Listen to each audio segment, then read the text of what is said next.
Hi, this is Ed Hannan here with SMPS, and as part of the 40th anniversary celebration, we're talking to past national presidents. Today I'm talking to Ed Bond, the CEO of Bond Brothers.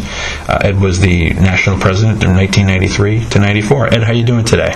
I'm doing well, Ed. Thank you. Excellent, excellent. So the questions I have for you, first question is, what milestones in the history of SMPS occurred during your term? During my term, I was there in 93, 94 as president, so came in a year before that. The milestone I think that we probably credit ourselves with as a board at that time was the fact that was really the big push for certification. Mm-hmm. And that was sort of my whole platform, was trying to push forward getting certification going for the marketing professionals. In that time, that sort of 92, 93, 93, 94, and I know there's been the past national president 94, 95, what were some of the challenges that, SMPS, the AEC, industry and then the marketing profession faced during that time? As a whole profession, I think we're still in a learning curve. I mean, we were 20 years old at that time, roughly. Marketing was new. I believe I was the first construction company leader of SMPS National at that time.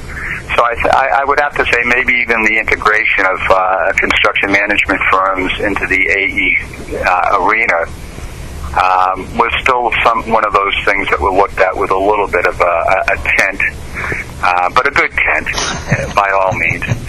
And, the profession itself was one where we were probably trying to get to the C-level, trying to get to the executive levels, trying to get to the decision makers that we felt could have a much stronger influencing effect on where our own firms were going and how we got there, and really the long-term strategic direction that many of us in the marketing profession look for even today. So I'd have to say the decision-making process of the organization, how we went about it, how we looked at the marketplace, and what we really had to offer as a marketing professionals to the whole spectrum of not only the built environment externally, but internally within our own organizations, and how we structured that and strategized about that.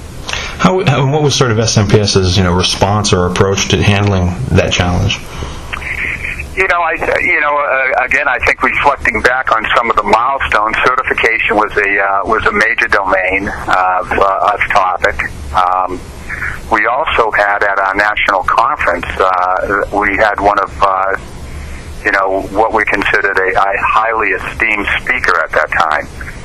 Very expensive and a little bit of contrarian views going back and forth, but we actually brought in Tom Peters. Oh yeah, sure. So that was really one of the key milestones as far as trying to say what we wanted to do and then living those actions through with our activities and our actions. So I would have to say that, again, from a marketing standpoint, from a whole strategic standpoint, it was really being able to execute on what we thought would bring us forward in the future and draw attention to the marketing profession, and then really going out there and exemplifying that with our actions and our own beliefs behind it, and putting our money where our mouths were.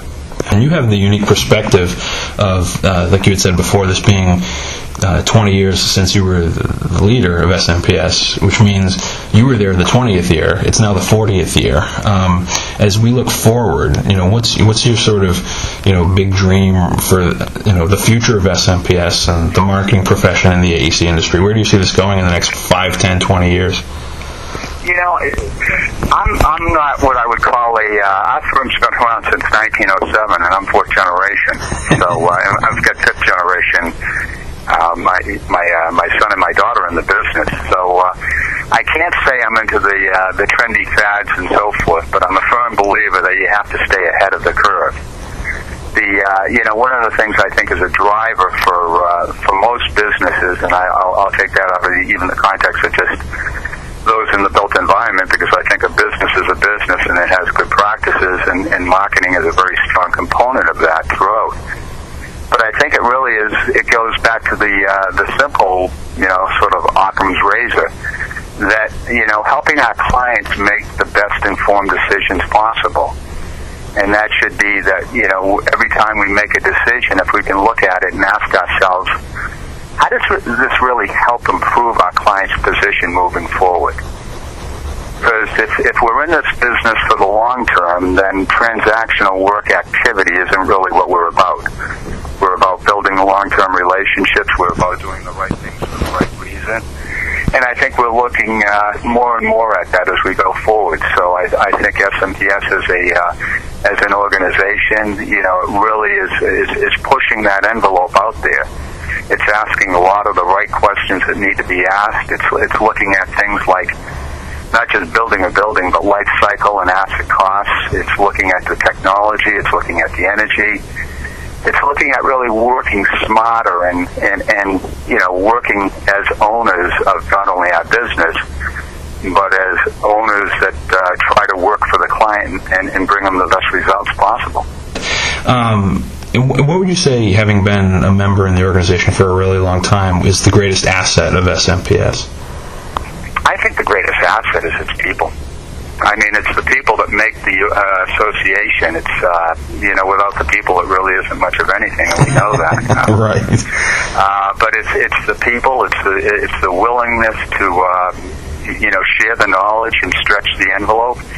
It is the willingness to be contrarian, to get opposing views, and to be able to hold those views in a juxtaposition that allows us to say, what is a better answer, or even what's a better question to the question that's being raised, so that we can find those, sort of information and decision-making processes that will really help our clients be able to execute in, let's say, a less risky manner going out there. So, the one thing I like about SMPS and its people is they don't feather their nest. Right. They don't get too comfortable. Right. They're always stretching the envelope and always pushing forward and always looking for better ideas and sharing better knowledge. Well said. If you can look back to when you were the national president, why did you volunteer to lead the group? I volunteered because it was new. I'm a business guy, and marketing is sort of an interest of mine all the way through. But more so, I was looking for a group of people that had a mindset that really were more entrepreneurial thinking, and we're asking some really solid questions out there. So I had some great mentors at the Boston chapter, and I had been involved in the national a little bit, going to the conferences and so forth and so on. And I really believe that the people out there, having a broader perspective of the marketplace, was only going to help myself continue to learn, but also help our firm develop to be better in the marketplace and really represent the client's interests. And the last question I have for you is, what's your best memory of your time in office, or of what accomplishment are you most proud? I'm proud that I developed a lot of great relationships, and I'm really proud that we got certification up and running, during my term, that it came around and people across the country travel and speaking with them while there were some opposing views. There was never anything hostile by any means, but I'm really proud to see that SMPS, with our certification and our fellows, and the knowledge and the primary research that we're doing is really starting to move fast, quicker than I anticipated, but I'm pleased by it. Ed, thank you so much. Thank you, Ed. I appreciate it.